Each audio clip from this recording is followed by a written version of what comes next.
Lévitique, chapitre 24. L'Éternel dit à Moïse, ordonne aux Israélites de t'apporter pour le chandelier de l'huile pure d'olive concassée, afin d'entretenir constamment les lampes. C'est devant le voile qui cache le témoignage, dans la tente de la rencontre, qu'Aaron la préparera, pour que les lampes brûlent constamment, du soir au matin, en présence de l'Éternel.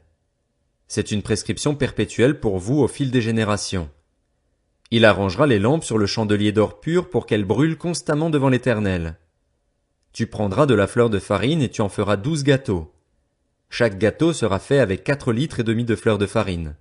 Tu les placeras en 2 piles, 6 par pile, sur la table d'or pur devant l'Éternel.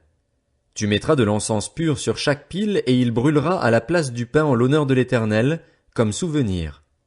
Chaque jour de sabbat, sans exception, on rangera ces pains devant l'Éternel de la part des Israélites. C'est une alliance éternelle. Ils appartiendront à Aaron et à ses descendants, et ils les mangeront dans un endroit saint, car ce sera pour eux une chose très sainte, prise sur les offrandes passées par le feu pour l'Éternel. C'est une prescription perpétuelle. Le fils d'une femme israélite et d'un homme égyptien sortit au milieu des Israélites et se disputa dans le camp avec un Israélite. Le fils de la femme israélite blasphéma et maudit le nom de Dieu. On l'amena à Moïse. Sa mère s'appelait Shélomis, elle était la fille de Dibri, de la tribu de Dan. On le mit sous bonne garde jusqu'à ce que Moïse ait déclaré ce que l'Éternel ordonnerait. L'Éternel dit à Moïse, fais sortir le blasphémateur du camp. Tous ceux qui l'ont entendu poseront leurs mains sur sa tête et toute l'assemblée le lapidera. Tu transmettras ces instructions aux Israélites. Celui qui maudira son Dieu supportera les conséquences de son péché. Celui qui blasphémera le nom de l'Éternel sera puni de mort. Toute l'assemblée le lapidera. Qu'il soit étranger ou israélite, il mourra pour avoir blasphémé le nom de Dieu. Celui qui frappera un homme mortellement sera puni de mort. Celui qui frappera un animal mortellement le remplacera, vie pour vie. Si quelqu'un blesse son prochain, on lui fera comme il a fait. Fracture pour fracture, œil pour œil, dent pour dent, on lui infligera la même blessure que celle qu'il a infligée à son prochain. Celui qui tuera un animal le remplacera, mais celui qui tuera un homme sera puni de mort. Vous aurez la même règle pour l'étranger que pour l'Israélite, car je suis l'Éternel, votre Dieu. Moïse parla aux Israélites. Ils firent sortir le blasphémateur du camp et le lapidèrent. Les Israélites se conformèrent à l'ordre que l'Éternel avait donné à Moïse. Lévitique, chapitre 25. L'Éternel dit à Moïse sur le mont Sinaï, transmets ces instructions aux Israélites. Quand vous serez entrés dans le pays que je vous donne, la terre se reposera, il y aura un sabbat en l'honneur de l'Éternel. Pendant 6 ans tu ensemenceras ton champ, pendant 6 ans tu tailleras ta vigne et tu en récolteras le produit. Mais la 7e année sera un sabbat, un temps de repos pour la terre, un sabbat en l'honneur de l'Éternel. Tu n'ensemenceras pas ton champ et tu ne tailleras pas ta vigne, tu ne moissonneras pas ce qui proviendra des grains tombés de ta moisson et tu ne vendangeras pas les raisins de ta vigne non taillée. Ce sera une année de repos pour la terre. Ce que la terre produira pendant son sabbat vous servira de nourriture, à toi, à ton esclave et à ta servante, à ton salarié étranger et à l'immigré qui habite avec toi, à ton bétail et aux animaux qui sont dans ton pays, tout ce qu'elle produit servira de nourriture. Tu compteras 7 années sabbatiques, 7 fois 7 ans, c'est-à-dire 49 ans. Le 10e jour du 7e mois, tu feras retentir les sons éclatants de la trompette. Le jour des expiations, vous sonnerez de la trompette dans tout votre pays. Vous ferez de cette 50e année une année sainte, vous proclamerez la liberté dans le pays pour tous ses habitants. Ce sera pour vous le jubilé. Chacun de vous retournera dans sa propriété et dans son clan. La 50e année sera pour vous le jubilé, vous ne sèmerez pas, vous ne moissonnerez pas ce que les champs produiront d'eux-mêmes et vous ne vendangerez pas la vigne non taillée, car c'est le jubilé. Vous le considérerez comme saint. Vous mangerez le produit de vos champs. Dans cette année de jubilé, chacun de vous retournera dans sa propriété.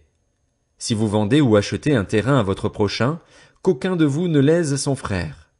Tu l'achèteras à ton prochain en comptant les années depuis le jubilé, et il te le vendra en comptant les années de récolte. Plus il y aura d'années de récolte, plus haut tu fixeras le prix, et moins il y aura d'années, plus bas tu le fixeras, car c'est le nombre des récoltes qu'il te vend.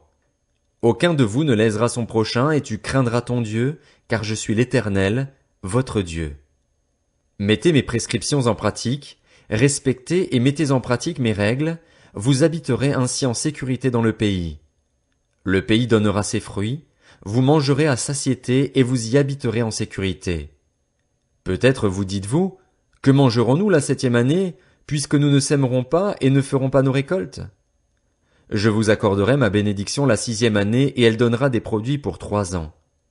La 8e année, vous sèmerez et vous mangerez de l'ancienne récolte, jusqu'à la 9e année, jusqu'à la nouvelle récolte, vous mangerez de l'ancienne. Les terres ne se vendront pas de façon définitive, car c'est à moi que le pays appartient et vous êtes chez moi comme des étrangers et des immigrés. Dans tout le pays dont vous aurez la possession, vous établirez un droit de rachat pour les terres. Si ton frère devient pauvre et vend une portion de sa propriété, celui qui a le droit de rachat, son plus proche parent, viendra et rachètera ce qu'a vendu son frère. Si quelqu'un n'a personne qui a le droit de rachat et qu'il se procure lui-même de quoi faire son rachat, il comptera les années depuis la vente, remboursera la différence à l'acheteur et retournera dans sa propriété. S'il ne trouve pas de quoi lui faire ce remboursement, ce qu'il a vendu restera entre les mains de l'acheteur jusqu'à l'année du jubilé. Lors du jubilé, il retournera dans sa propriété et l'acheteur en sortira. Si quelqu'un vend une maison d'habitation dans une ville pourvue de murs d'enceinte, il aura le droit de rachat durant une année entière à partir de la vente, son droit de rachat durera 1 an. Mais si cette maison située dans une ville pourvue de murs d'enceinte n'est pas rachetée avant la fin de l'année, elle restera définitivement à l'acheteur et à ses descendants, il n'en sortira pas lors du jubilé. Les maisons des villages dépourvus de murs d'enceinte seront considérées comme des fonds de terre, elles pourront être rachetées et l'acheteur en sortira lors du jubilé.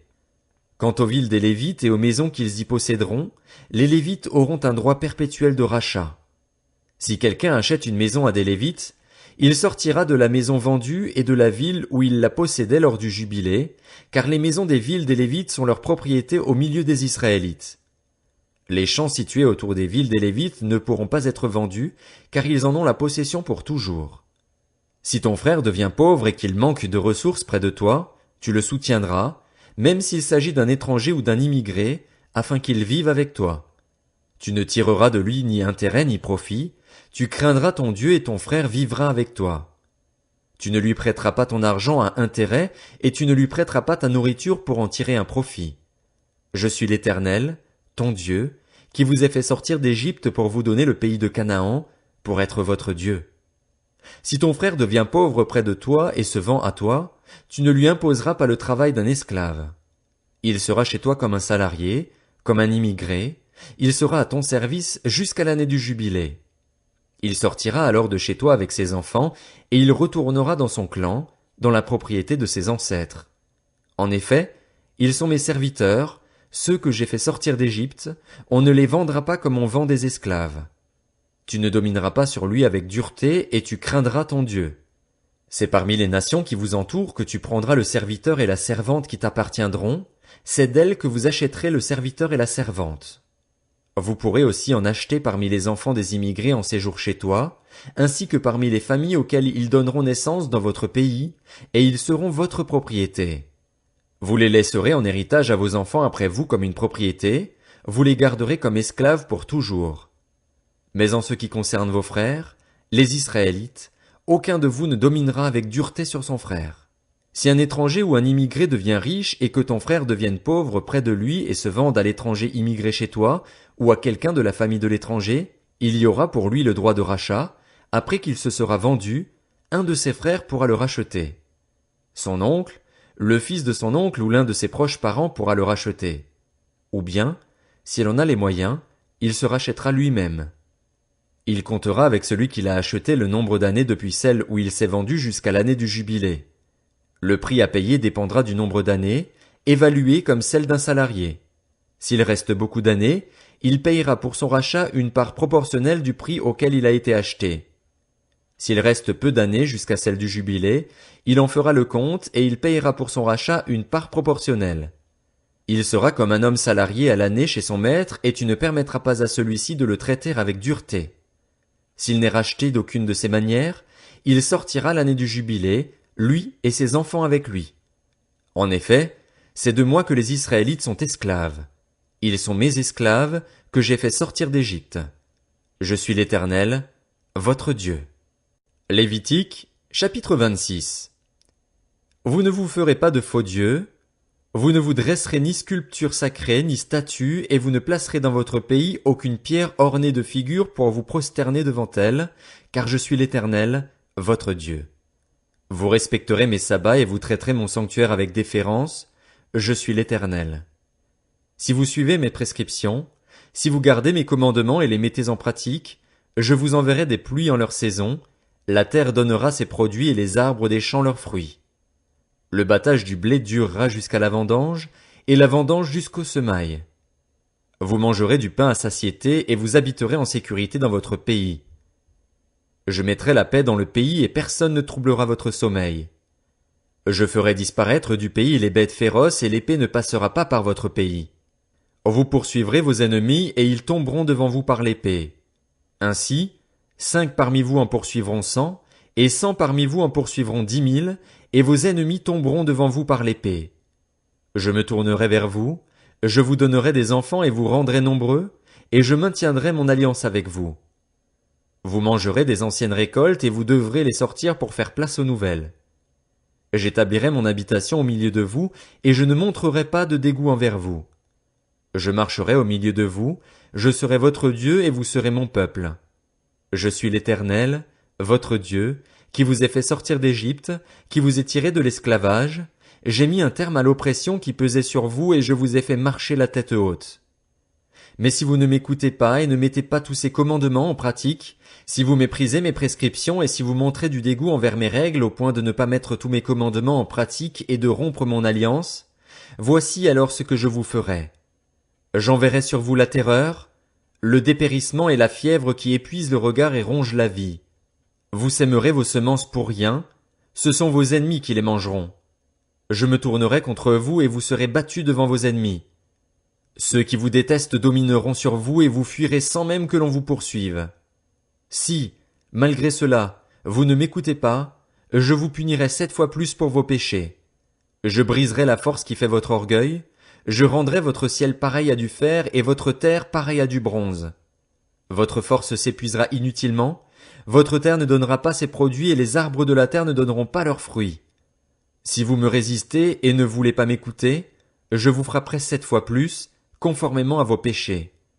J'enverrai contre vous les animaux sauvages, ils vous priveront de vos enfants, détruiront votre bétail et vous réduiront à un petit nombre, si bien que vos chemins seront déserts. Si, malgré cela, vous ne vous laissez pas corriger par moi et me résistez, je vous résisterai aussi et je vous frapperai encore 7 fois plus pour vos péchés. Je ferai venir contre vous l'épée chargée de venger l'alliance. Quand vous vous rassemblerez dans vos villes, j'enverrai la peste au milieu de vous et vous serez livrés aux mains de l'ennemi.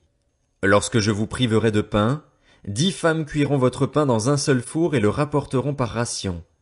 Vous mangerez et vous ne serez pas rassasiés. Si, malgré cela, vous ne m'écoutez pas et me résistez, je vous résisterai aussi avec fureur et je vous punirai encore 7 fois plus pour vos péchés. Vous mangerez la chair de vos fils et de vos filles. Je détruirai vos hauts lieux, j'abattrai vos statues consacrées au soleil, je mettrai vos cadavres sur les cadavres de vos idoles et je montrerai du dégoût envers vous. Je ferai de vos villes des déserts, je dévasterai vos sanctuaires et je ne respirerai plus l'odeur de vos parfums apaisants. Je dévasterai moi-même le pays à un tel point que vos ennemis venus l'habiter seront stupéfaits. Je vous disperserai parmi les nations et je dégainerai l'épée pour vous poursuivre. Votre pays sera dévasté et vos villes seront désertes. Alors le pays compensera ses sabbats durant toute la période où il sera dévasté et où vous serez dans le pays de vos ennemis. Oui, alors le pays se reposera et compensera ses sabbats. Durant toute la période où il sera dévasté, il aura le repos qu'il n'avait pas eu pendant vos sabbats, tandis que vous l'habitiez. Ceux parmi vous qui survivront, je remplirai leur cœur d'angoisse dans les pays de leurs ennemis. Le bruit d'une feuille agitée les poursuivra. Ils prendront la fuite comme on le fait devant l'épée et ils tomberont sans qu'on les poursuive. Ils trébucheront les uns sur les autres comme devant l'épée, sans qu'on les poursuive. Vous ne subsisterez pas en face de vos ennemis. Vous disparaîtrez parmi les nations et le pays de vos ennemis vous dévorera. Ceux parmi vous qui survivront seront frappés de dépérissement pour leurs fautes dans les pays de leurs ennemis, ils seront aussi frappés de dépérissement pour les fautes de leurs ancêtres. Ils confesseront leurs fautes et celles de leurs ancêtres, l'infidélité dont ils auront fait preuve envers moi et la résistance qu'ils m'auront opposée. C'est à cause de ces fautes que moi aussi je leur résisterai et les conduirai dans le pays de leurs ennemis. Alors leur cœur incirconcis s'humiliera, et ils payeront la dette de leurs fautes. Je me souviendrai de mon alliance avec Jacob, je me souviendrai de mon alliance avec Isaac et de mon alliance avec Abraham, et je me souviendrai du pays. Le pays sera abandonné pour eux et compensera ses sabbats durant la période où il restera dévasté loin d'eux. Ils payeront la dette de leurs fautes, parce qu'ils auront méprisé mes règles et qu'ils auront montré du dégoût envers mes prescriptions. Pourtant, lorsqu'ils seront dans le pays de leurs ennemis, je ne les rejetterai pas et je ne montrerai pas du dégoût envers eux au point de les exterminer, au point de rompre mon alliance avec eux, car je suis l'Éternel, leur Dieu. Je me souviendrai en leur faveur de l'ancienne alliance, par laquelle je les ai fait sortir d'Égypte aux yeux des nations pour être leur Dieu. Je suis l'Éternel. Telles sont les prescriptions, les règles et les lois que l'Éternel établit entre lui et les Israélites par l'intermédiaire de Moïse sur le mont Sinaï.